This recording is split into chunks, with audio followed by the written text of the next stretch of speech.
Each of the ramps comes individually packed. You can see I got the 4-pack because these are very heavy. Each of these weighs about 50 pounds. They aren't going to be moving around a whole lot. But one of the ramps, they are solid. Look at that construction. This is one of the edge pieces because they have a roll off on this side here. Looks like this is the instruction sheet here. And in here you have your nuts. You've got these bolts already installed.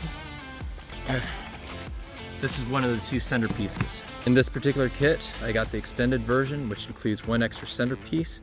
If you get the regular version, it's gonna have the 2 sides out here, plus 1 center. Since these are 50 pounds each, it's highly recommended that you get help. Place the center sections in the center. The end pieces are a little bit different, so you wanna make sure that the narrow section faces the street and the wider section back here faces into your driveway. Once you have them assembled where they need to go, you're going to flip them over into the street. Once they're flipped over in the street, make sure they are perfectly aligned with each other.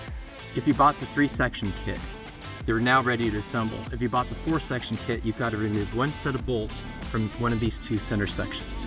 Use the back side of your hammer. My particular claw hammer has too much of a curve to actually make good leeway, so I'm using this little tiny tack hammer and a regular hammer and just using the 2 together to pull this out. With all the ramps aligned and the hardware for the 4th section removed from one side, it's now time to hammer those bolts home. Now, we do not want to hammer them all the way. You need to leave at least an 1/8 of an inch clearance between the head of the bolt and the rubber. While standing on the section, you're going to be hammering the bolt through. Hammer on the bolt. Now we're going to hammer these bolts all the way until there's no less than 1/8 of an inch. No less than 1/8 of an inch is about 2 pennies wide. That's about 1/8 of an inch there.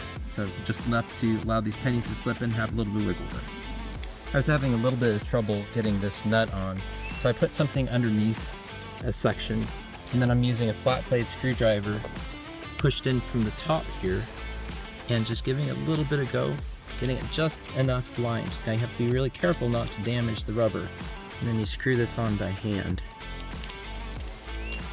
After trying several different screwdrivers, including this little guy, you need to have a pretty beefy one. This one's made by Milwaukee in order to get enough force and also to not damage your rubber. And then you just tighten it up by hand. Make sure that you have a pencil available to give you about 1/4 inch of bolt coming out of the nut. Then move on to the next set. It's critical that you do it this way. Make sure there's no less than 2 pennies worth of width there and a full 1/4 inch, a maximum, of the bolt coming out of the nut here. Now, please note, there's no way you can get this nut off without that screwdriver and the leverage that we were applying. So you don't have to tighten these down, and please don't, because if you do so, every time this rubber flexes when a car drives over it, it's going to rip this, and eventually it's going to degrade the ramps. Here's the fully assembled set of ramps. Now, starting at one end, you're going to lift it and try to flip it over, working your way toward the center. And if you have help, now's the time to use it. You can see how she's working it over to flip it. Now that we have it completely flipped over, now we've got to match it to the curve on our curb. It's going to take 2 people.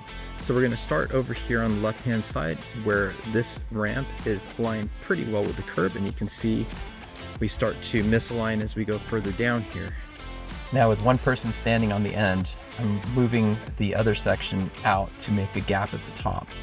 Then continue doing that for each subsequent section. It's all installed, curved, matched, and ready to be driven on. Let's give it a try. Oh, it's so bad.